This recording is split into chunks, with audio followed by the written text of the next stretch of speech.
Rise and shine. Pour yourself a cup of coffee and tune in to Good Morning Aurora. News, weather, and really cool interviews. Monday through Friday from 8 to 9 a.m.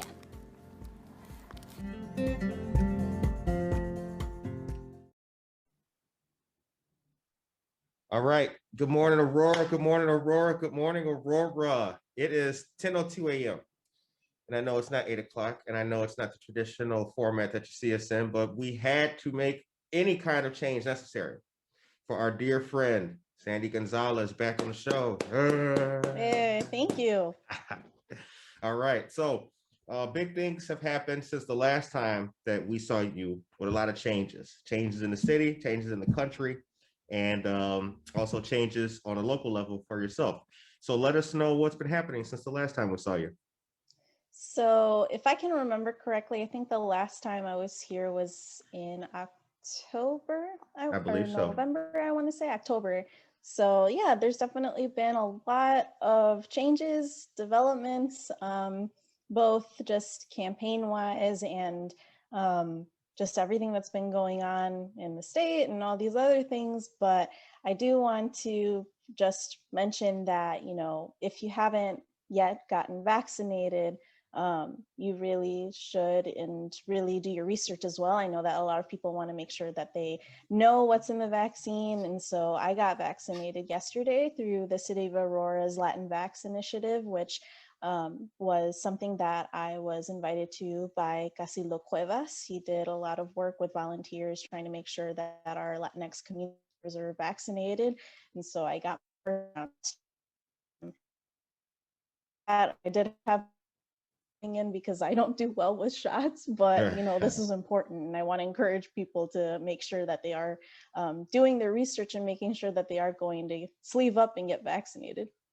Good. And where was that Latino Vax held at?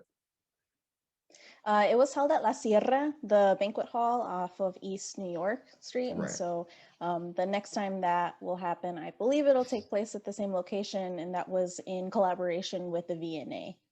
Okay. What's the importance specifically and the benefit for our communities of color and for those who may be skeptical about the vaccine? So I think you might know, Curtis, that, you know, with especially with communities of color, BIPOC, marginalized communities, we've had a history of medical trauma, especially as it relates to going back centuries. When we're talking about medical developments, more often than not, our communities were often used, and unfortunately sometimes in the modern era, are used as quote unquote testers, unfortunately just guinea pigs, for the lack of a better term, as a result of misinformation that's out there. And I say it not to deter people, but to acknowledge that this is something that has happened in the past. And for even just now, it's something that we have to be mindful of as we're trying to collaborate and negotiate what this would mean for our community members. And so that's why I say that the CDC has done a good job of putting their information in various languages, so that way folks are able to look into what are the ingredients being used in the Moderna vaccine, the Pfizer, the Johnson & Johnson, and I believe there's one more that is still pending approval right now. But really doing your due diligence, whether you're a family member trying to bridge linguistic gaps or cultural gaps as it pertains to getting vaccinated. And also for community organizers in our city, you know, we want to make sure that our community members are being prioritized, that we are being mindful of that history, and also making sure that we are helping them navigate that information, especially as we're talking about returning, or well, not really returning, but, you know, making sure that we are able to once again function in a manner that is productive for everyone. And so making sure that community members, communities of color in particular, whether that be in getting help from children, getting help from people that you trust in the community, community navigators, community organizers, activists, people that have been doing the work that you know are always making sure that they're looking out for you. Ask them about what the vaccine entails and how it would help us, because really it takes a community effort to make sure that we are getting vaccinated, that we are being fully educated on what the vaccine is about and how it would help our communities. And so I do really feel strongly that we do need to continue having these bridges, whether they're linguistic, cultural, etc., to make sure that BIPOC are being vaccinated and that they are being prioritized in these measures as we continue to see an influx in vaccinations in the city of Aurora and throughout Illinois. Speaking of which, there's a new testing site that's planned in conjunction with the National Guard for Batavia. Well, that one's already open as of yesterday. Then they're thinking about a Carpenterville's one and an Elgin one. Is that enough or not enough? I think the question is more, where are they putting these vaccination sites? We've seen various maps and data as it relates to who is being vaccinated, and then where are these are into where these sites are being opened. And so while yes, it's great that I hadn't heard that they were going to open one in Carpentersville or even Elgin, but those are reading at maps in relation to the that have been greatly impacted by COVID. And so that's not to say that, you know, our other community members don't need a location to access it. However, again, we really need to focus on those folks that have been directly impacted the hardest by COVID, and that has been community of color. And so if we easily where they can reach them, and also make sure that the hours that they are open are also accessible to those folks, especially people from working class families, and really locations where they aren't accessible by those who have been directly affected the most by COVID. And so again, I didn't hear about the Elgin and Carpentersville planned ones, but I think it's great that that's in the works. Because again, in looking at data, we see where this correlates with our communities of color, and that really needs to be prioritized. So since our last talk, I think that, you know, certainly the political landscape has shifted. It has shifted in a huge way. One could say it's a night and day kind of shift. We won't get into the morass of things, but I do want to ask you specifically on immigration and the status of our undocumented folks. Are things better? Are they getting better? Are the procedures in place for things to get better, or have things remained the same and not changed? What's your opinion? I will say that, well, for the folks that don't know, I am the executive director and one of the founders of the Aurora Rapid Response Team, for folks that are listening in for the first time. And so in terms of the political landscape and our current administration, I think that there are some things that are going well, but I also think there are some things that we shouldn't be shocked by, in my opinion. For example, just yesterday, the House passed their proposals for the Promise and Dream Acts, which would provide a pathway to citizenship, not only to DACA recipients, but also to folks, for example, TPS, so temporary protected status, which is a is a provision for those countries that have either faced political strife, natural disasters, etc. And then we also have DoD recipients, which includes Venezuela, for example, where they've been facing a lot of turmoil, political turmoil, as a result of their government and political ideologies that have really shaken up the country. And so what's DoD? I'm sorry, what's DoD real quick? The DoD is also similar to TPS. Right now I'm trying to remember there's so many acronyms, but I know that they have to do. Are you talking about Department of Defense? When I look it up, I will get back to you on that, so that way we can clarify. But they are also similar to TPS in the sense that these are countries where they have also faced considerable amounts of political turmoil, which also does relate to, this is a whole other topic of itself, how immigration is essentially a product of US capitalism, which that's a whole other topic. But I guess we got to do a part 8, then whatever. But no, so these are some things that we have been watching out for, that we have been also holding the Biden administration accountable to, especially with our partner at the state level, the Illinois Coalition for Immigrant and Refugee Rights, and their partners as well. And so this is something that we had been waiting for, that Biden had put as one of his many promises in the first 100 days of office. On the flip side, though, we have seen the continued push in detention centers. A few of them new ones have popped up under the Biden administration. We're still continuing to see separation of families, not as much urgency at the border in terms of trying to reunite those families that were separated under the Trump administration. And there are a number of factors involved with that. They have to do with, one, linguistic barriers. Many people have the belief that many of the Central American migrants at the border are those that speak Spanish. And this is something that we have to continue to dismantle the narrative around. What does it mean to be Latino, Latina, Latinx? Is that not all Latinx people speak Spanish.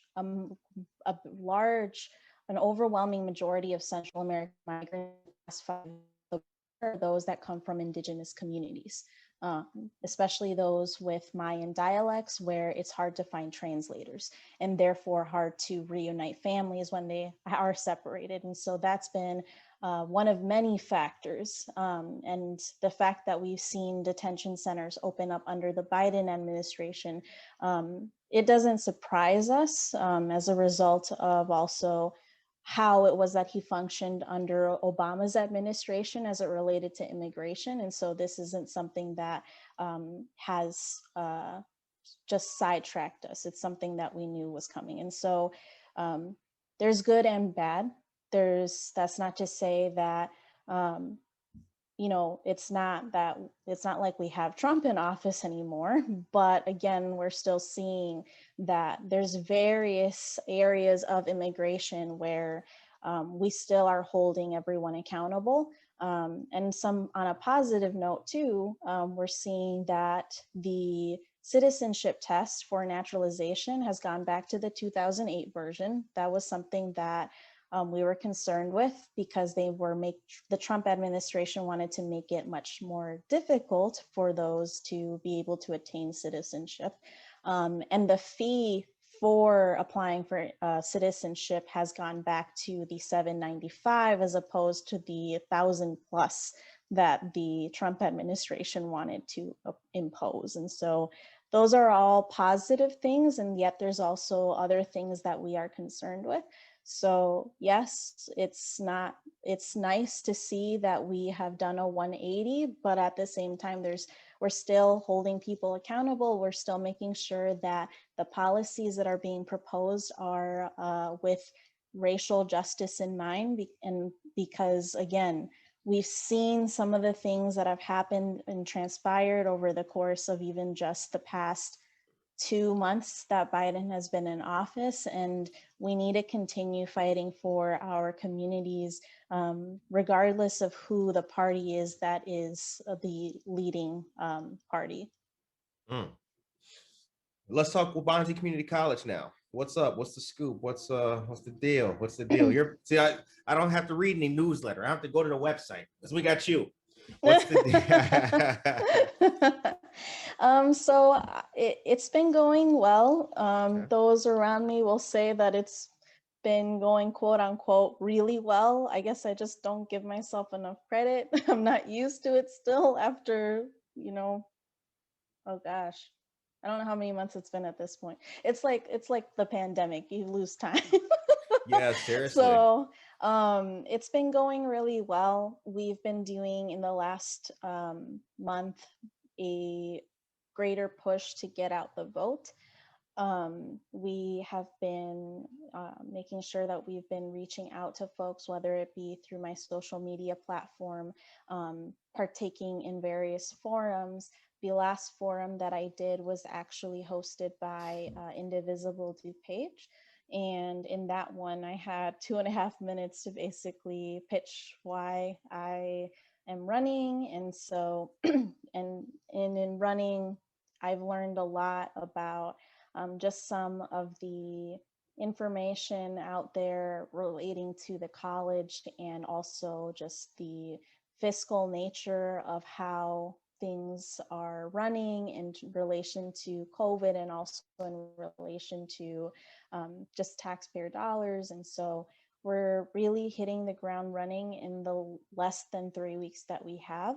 And so we've received a lot of support. We've heard overwhelmingly positive comments from voters and also non-voters alike, because we have to remember too that participation in political education doesn't just come from voters. There's a lot of good work being done by folks that are ineligible. And again, this is why I say we need to have representation from the folks that are being directly impacted by disabilities. That's one of the things, and making sure that the students and faculty are being included in decisions when the Board of Trustees is due to make sure that the budget as well as other policies are being considered with those folks that are going to be directly impacted by those decisions.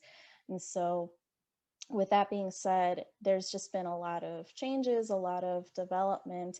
But again, this being a first-time candidate, I didn't imagine from September how it would turn out playing out now in the less than 3 weeks that we have. And so it's been a lot of positivity. It's definitely been a grassroots effort, and I'm super thankful for just the ability to be able to just learn along the way, and just learning a lot about how people view the relationship of the college with the community as well. We now in our earlier, I think first or second interviews, we had talked about that, right? The relationship between the institution of the college and the community. And I remember you saying, if I'm not mistaken, that there was a lack of representation. If that's a correct statement, I think you said there was a lack of representation. Not that it seemed to be deliberate, right? Like they were sifting out the undesirables. I think that you mentioned that it was just, given the history of the area, the history of the institution, it was just constituted like that with a lack of diversity. Have there been, so besides you running, the question is, have you seen any steps to reverse that happening naturally on their own with the college?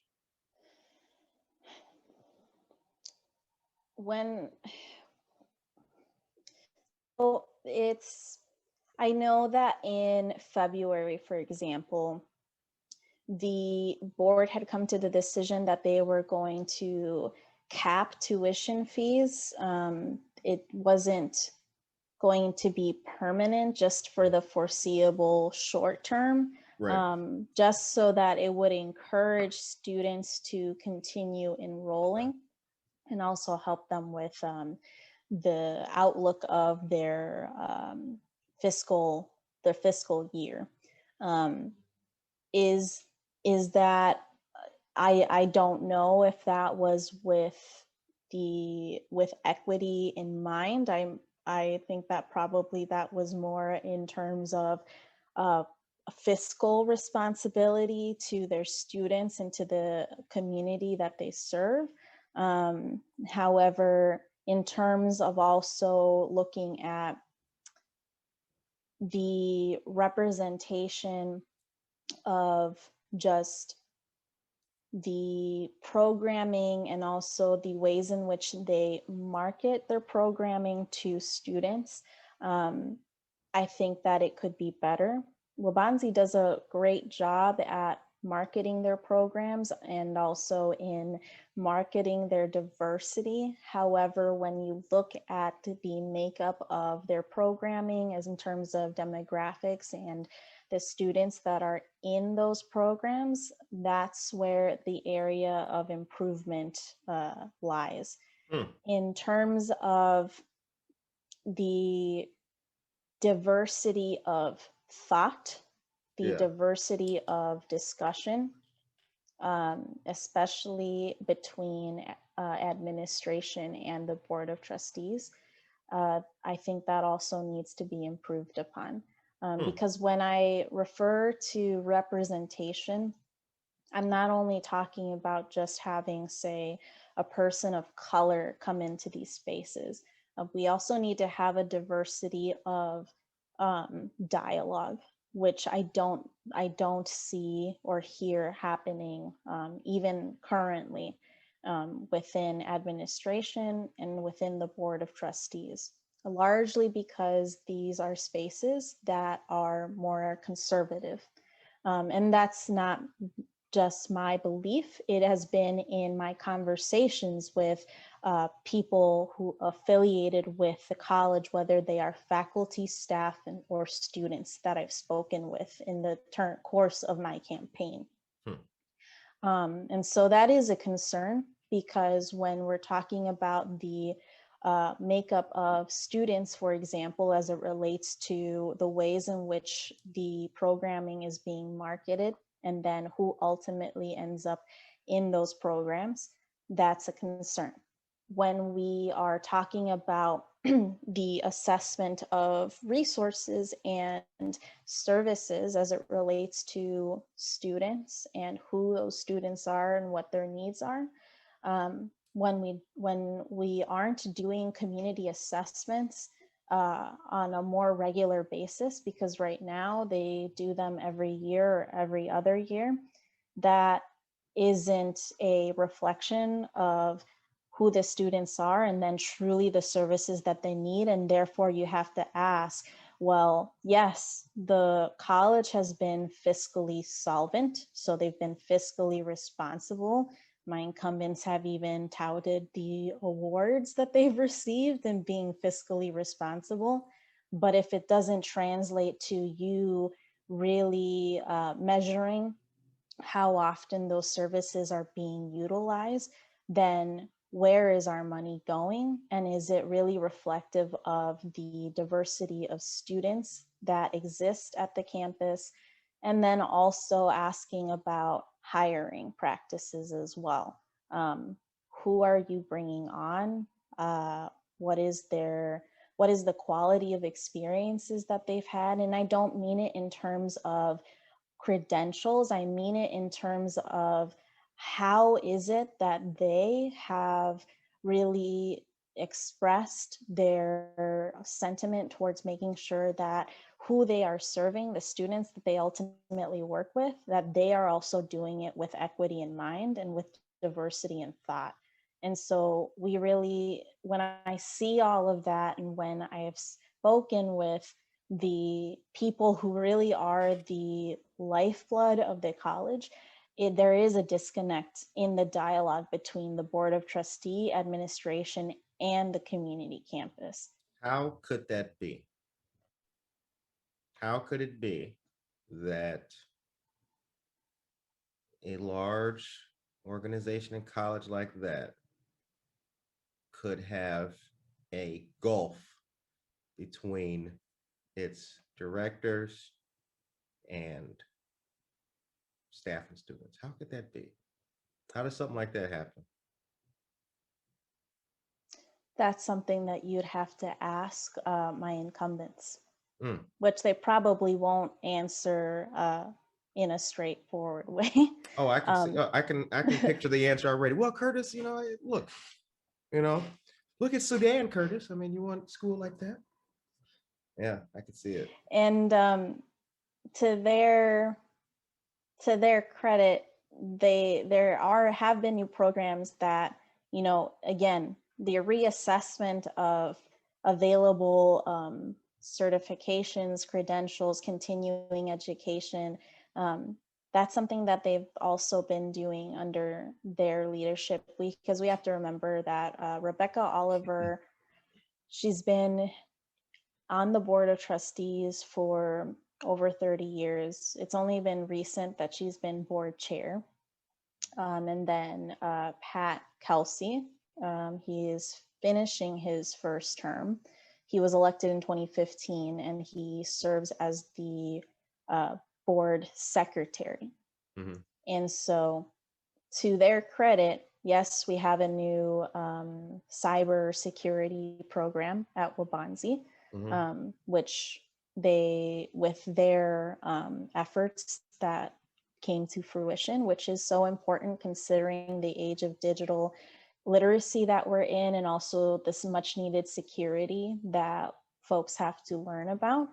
But when we then talk about issues of, well, we have these programs, but who is being targeted? Who is being recruited? And then who is facilitating the coursework? That is the difference between myself and Giselle and our incumbents. Okay. So today's Saturday. So this would have been Thursday night. I had a conversation Thursday night with a person, and we were talking about education, kind of touching on basic themes that we're talking about now, right? Like representation, and who they're targeting and how the programming can be reflective of a changed community. So in a lot of places, change has already happened, right? Like we'll take Elgin, for example. Elgin in 1963 looks nothing like it does today. So as a result of that, Elgin ECC Community College students look way different. Oh, I'm jealous of what ECC is doing. They're way light years ahead of what WCC is doing. Yeah, shouts out to Anthony Ortiz, running for councilman for Elgin City Council. Anyway, Marine Corps vet. Here's the thing. Here I was getting at though. I'm of the belief, and I may be naive, I'm of the belief that what we see in some cases, the chronic lack of diversity, it's not or has not been a product of maybe nefarious behavior, actually physically, trying to make a determined effort to weed people out. Instead, it was just raw, naked naivete. Not excusing a lack of diversity, but does that make any sense to you? Do you see it that way? Because is it being naive though, or is it that someone's biases influence that practice? Well, whether that be direct or indirect. I'm answering your question with a question. No, I feel you. This is difficult. That's why I like talking to you. And our conversation was spirited, but because I want to believe, and maybe that's just the optimist in me, right? Like I'm completely able to see what true people who are trying to exclude others. I know what that looks like, but sometimes I do admit that I believe that a lot of these members and educators are ignorant, like truly ignorant. And that doesn't, that does not excuse your inability or unwillingness to host a, Puerto Rican Pride Day. It does not excuse your reluctance to have, Samoan students form an organization. But I guess what I'm trying to say is that, do you see that it's always been consistent exclusion, or has there been any naivete in any of this, and these folks are just trying to literally catch up to times? You know what I'm saying? Like they're kids who are just learning how to tie their shoes now.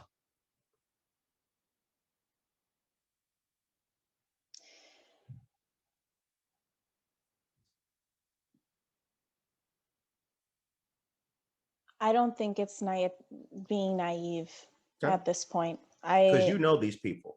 You talk to them, you've interacted. I don't, so I feel you. I don't think it's being naive. Mm-hmm. I think that we do have to be careful about when we say if someone is being naive and ignorant versus really looking at what someone's learned and unlearned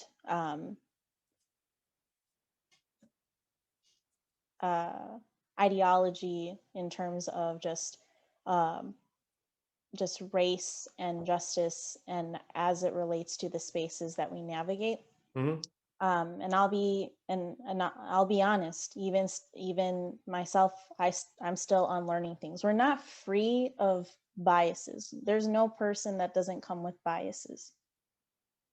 It's what you do to dismantle the oppressive biases that you come in with, right, to make sure that you are doing what you can in order to make sure that, and again, when I go back to representation, we want to make sure that BIPOC are at the helm of some of the issues that pertain to BIPOC. But there are also folks out there, especially people from working class communities who are also white, that are also doing great work, and know that when space isn't theirs, it's not theirs, right? And so, but for some people, that takes a long time. So I don't think it's being naive. And also, I wouldn't even attribute it to ignorance at this point, mm-hmm. because we've seen, even prior to the Trump administration, this has been something that's been growing, I would argue, even since the 90s. Mm-hmm. We've seen it under Clinton's administration with his passage of the crime bill that has greatly impacted the way that we criminalize folks. His passage of certain immigration bills that have shaped the way that we see our immigration system today. This is a systemic issue that predates Trump. Certainly. I will say tired of that my friends thinking I'm a Trump supporter by pointing that out. They right, like mm-hmm. They always, what are you saying, Kurt? Like, yeah, no, man, like, yes, mm-hmm. You're right. I didn't mean to cut you off. Excuse me. No, and I think that for some people, they're still in the phase of trying to figure out, like, okay, so I feel like 5 years ago, we were talking about the importance of representation, and we still are. But I also think that we need to also focus on representation and having a diversity of thought that benefits our communities. We might have someone who might be, for example, Latino on the board, but if their interest in the board is only to benefit themselves, that's not really having diversity of thought or benefiting our communities.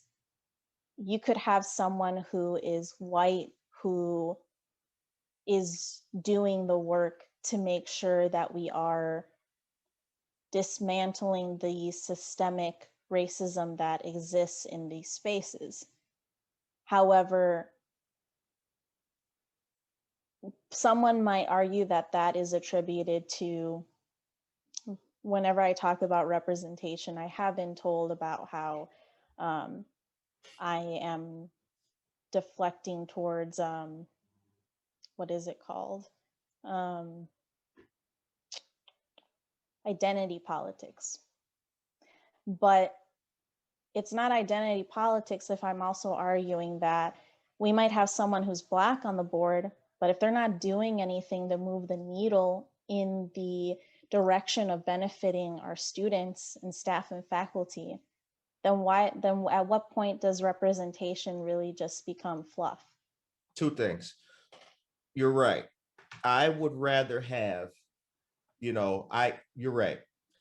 If there's a board, right? If you got a white dude or a white lady on the board who is, who wants to make sure that there's a Pacific Islander Day, who wants to make sure that we got enough for everybody, who wants to make sure that German Heritage Month and Honduran Heritage Month will happen. I would rather have that than the diktat coming from up top that says we need to diversify the board, and they get, a Latino and a Black guy and put them on there for show, right? And take away the people who are actually doing the nitty gritty work. So yes, you're right. You are right. That's true. What is true? Effective representation. The other thing too is that, I don't like that term identity politics. And I'll tell you why I don't like it. And you didn't ask if I liked it or not, but I don't like it either. Yeah, I want to wax for the listeners that two reasons why I don't like it. One, I believe that all politics is identity politics. Politics is I am identifying myself. I am pro-choice. That is my identity. I identify with that alignment of things.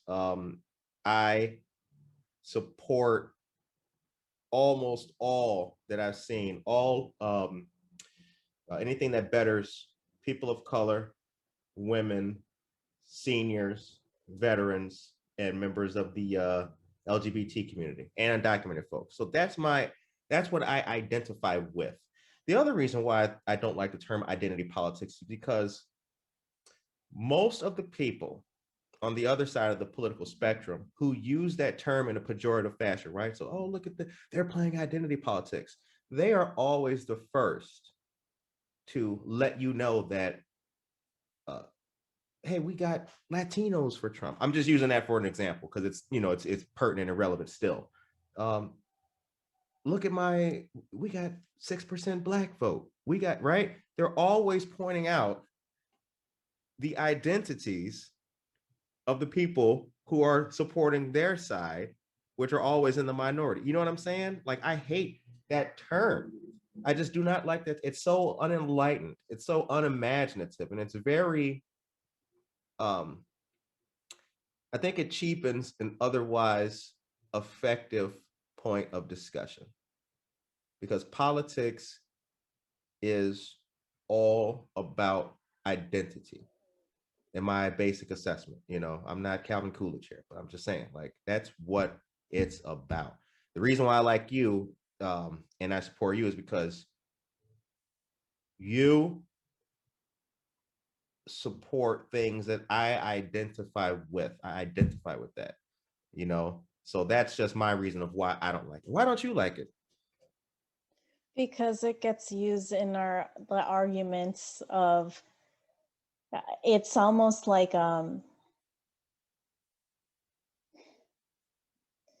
gets used in arguments where, when I do state that, we have to have representation and diversity of thought that also benefits our communities, the laser focus ends up being more on representation than the addition to representation and the other point. Why is because that? Why do you think that happens? I think it might also be the spaces I navigate, we tend to be very passionate people. And so I think that I still am of the belief that we do have to have uh, racial and ethnic representation, but also adding that we have to have people with diverse ideologies that are going to go out on a limb for the benefit of making sure that we achieve educational justice, racial justice, making sure that we are essentially challenging what the societal norms are of our communities that have been held for so long, and even relating it to, unfortunately, the tragedy of Asian American and Pacific Islander communities. They're faced with being the myth of model minorities, and oftentimes they get left out in conversations of when it comes to talking about representation, because more often than not, they are seen as part of our communities where they're seen as the quote unquote examples of what immigrants should be doing.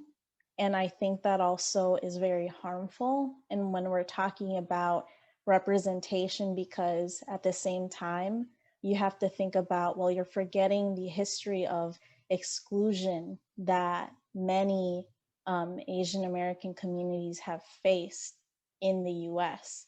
And so it's things like that that also, for me, I dislike when people bring up the term identity politics, because we have to remember too that this isn't a matter of like who's oppressed more, or like oppression Olympics or whatever. It's Right. acknowledging that this is something that our communities are faced with historically. This is what we've been going through. And if I might have to correct myself later, but I think in terms of exclusionary legislation in immigration, I believe that actually the Chinese American community were the first to be targeted in exclusionary immigration policy as a result.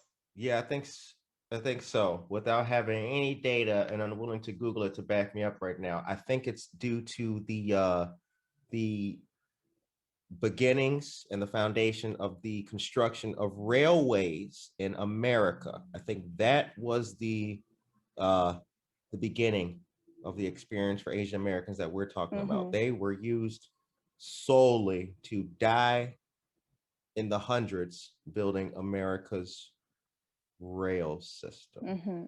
So we can't do this work and continue to pit ourselves with one another when the real thing that we need to be concerned with is, everyone benefits from whiteness one way or another. It's what we do with that knowledge that really is going to be what really changes the ways in which we look at the systems that we have to navigate.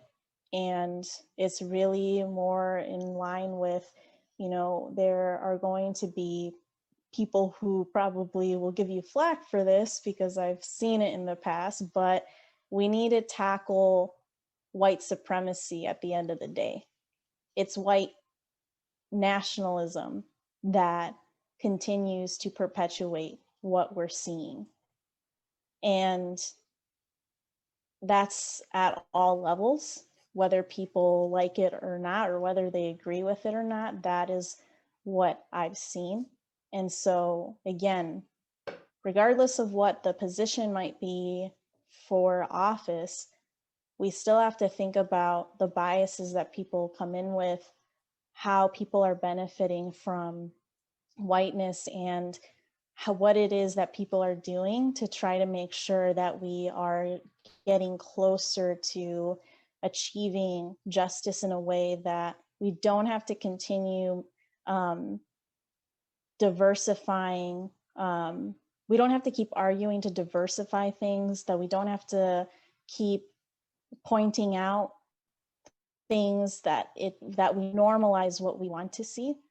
And that's essentially what I see us doing. And I've been asked in the past, well, at what point do we stop fighting? And my answer has always been, and will continue to be, we don't stop fighting until we normalize the existence of even the most marginalized people, where we don't have to keep asking about why they chose to do something or why this exists, right? And so that's it at the end of the day. What book are you reading right now? Well, You just so happen to have it next to you? yeah, I actually do have it next to me. It's part See that? That's how we roll on this show. We got all the input right there. Boom. it's part of my homework. Word up. This has been a difficult read, I will say, because it was translated from French to English. So for those of y'all that might be interested, I'm currently reading Discipline and Punish by Foucault. Okay. So this is essentially getting at the root of why our prison systems are the way they are today. Awesome. That's a hell of a discussion right there. That's a whole other discussion. That's a whole other discussion right there. So I'm going to ask you, we're going to get back to, but did you watch the interview that we did with Jamie Mosser and States and Sheriff Hain? No. You didn't watch it? Okay. What's your thoughts on the crime bill that passed? Well, it passed, but that was recently signed into law. Well, I was one of the folks with the People's Lobby who had a chance to talk to some of our legislators for the bill. Mm-hmm. So I am all for it. I think that the arguments I have read some things that they have said in other platforms with regards to their opposition to it. And I think that at this point, it's really just pandering and using misinformation as it relates to the Pretrial Fairness Act, which is the no cash bail. Right. I think that there continues to be much needed conversations, much needed political education around the bill, especially with the opposition from much of the law enforcement community. I think that we continue to see that division there. And I do want to express my disappointment in Jamie Mosser. She ran on being a progressive candidate. And even though I didn't live in Keene at the time that she was running, I did have the opportunity to dialogue with her through a series of virtual meetings with other Latinx organizers and community members. So I am disappointed in her that she is in opposition to something where she also had spoke to wanting to reform some of the areas of criminalization that continue to implicate our Black and Brown community members. So that is my disappointment with her.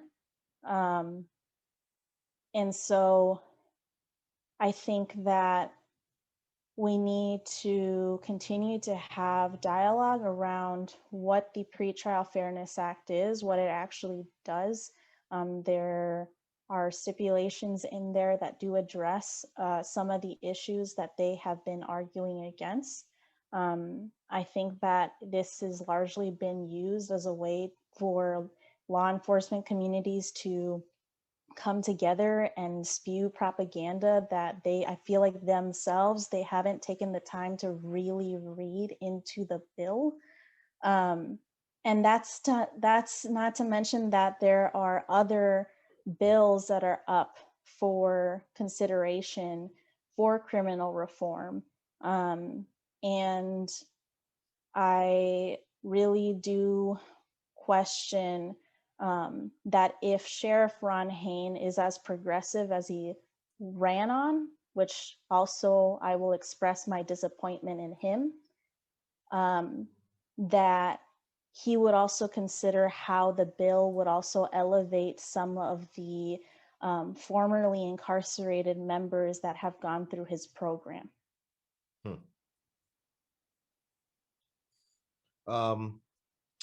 What are we forgetting? In relation to? Oh, anything like information at all, not about the crime bill, not about the.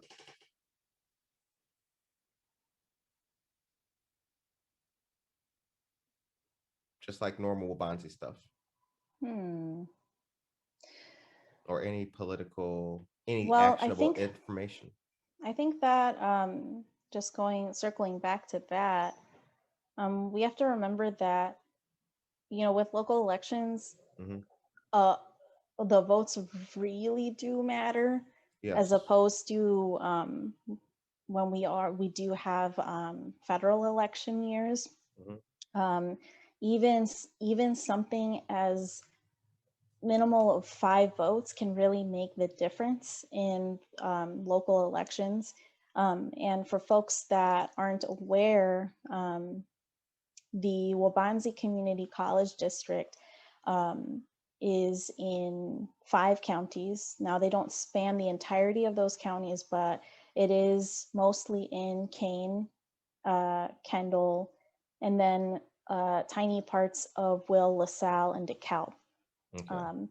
And so I know that with some folks, as we've been getting out the vote more in these last 3 weeks, there are some folks still that are of the belief that you have to live in Aurora to vote for Waubonsee Community College Trustee. So that's not the case. It's the 5 counties, so long as you check with the smaller portions of the other counties that you're in, that you are in the Waubonsee Community College District.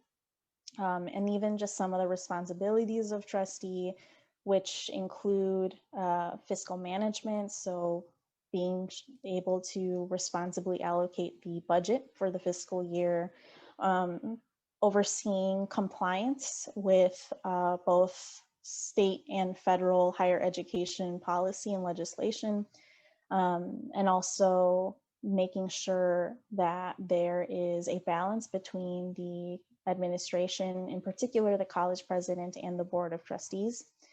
And as it stands too, the faculty council, the union contract is going to expire in June of 2021. And so that's something that I'll be coming into if elected, and therefore will be working with them to make sure that they are getting a fair outcome. But that's something that also the trustees work on, is collective bargaining, and also making sure that we are advocating for policies that represent the students and staff in an equitable fashion, to which my incumbents are of the belief that our job isn't to advocate for policy change, that we only abide by things, and that could not be farther from the case. And they seem to be of the understanding that it is difficult to do that, to try to legislate and be able to negotiate that. But you're an elected official, and changes occur through, whether that be at the organizational level or at the state or federal level, as it relates to the area in which you are focused on. And so those are also other responsibilities of the trustee. And it just serves as a reminder to folks that my opponents seem to be of the belief that that is not what the trustee is meant to do. However, how are we supposed to advocate for students when even our own trustees are not of the notion that we should also be advocating for equitable policy changes? Right. So those are some of the responsibilities of the trustee. And early voting already started. It is open at least in Aurora, at the Aurora downtown clerk location, and also in Batavia. Early voting will open up for the rest of the counties starting March 22nd. And you can still request your mail-in ballot until April 1st. Although I've been sharing out that you should request it prior to April 1st to make sure that you do get it in on time. Right. And then your last course of action would be to vote the very last day, April 6th. I haven't been saying, oh, election day is April 6th, because I think that also we need to get away from stating that, you know, there's only one election day. Mm-hmm. I've been saying that, you know, your very last day to get in your vote is April 6th, because truly that is the last day. Right. There are a lot of opportunities to be able to get out the vote, whether that be by mail, going in early, and making sure that your voter registration is up to date. And those are all items that are available on my website at sandrag4wcc.com. sandrag4wcc.com. Nice. Awesome. How can we help? So we still have quite a bit of phone banking to do. Okay. And you can also find that volunteer opportunities on my website as well. Okay. We are at this point trying to make sure that we are going back to the folks who have said that they were going to vote early, and just making sure that they are aware of where they can go vote. So we are doing that.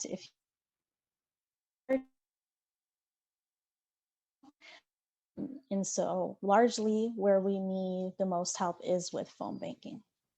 Are you ready to be the next trustee? You ready to assume that role on the 6th? You ready to get that win under your belt, W, and get into the job?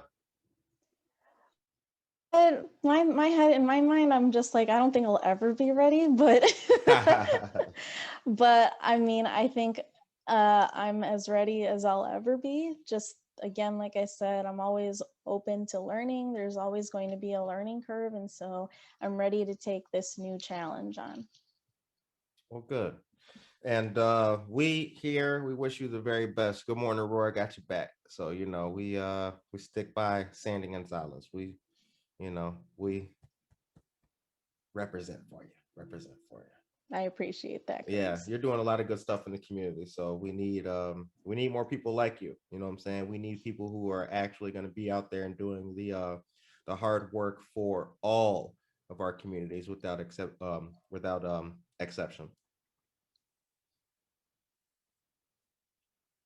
So what you got planned the rest of this day? Homework. More. Yep. Yeah, more homework.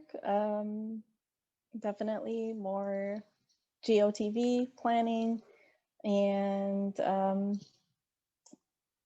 yeah, I think that's pretty much been on the docket for these past couple of weeks. So just continuing to do that.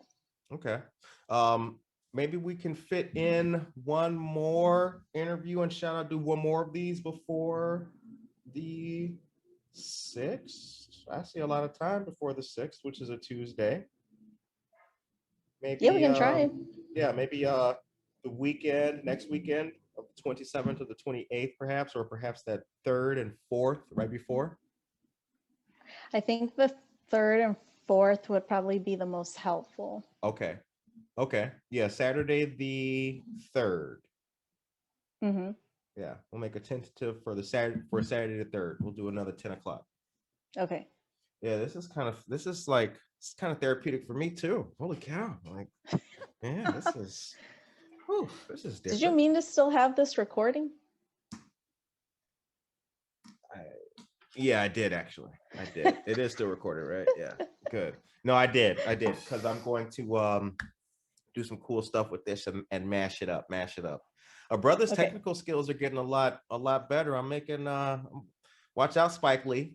You know. Oh my gosh.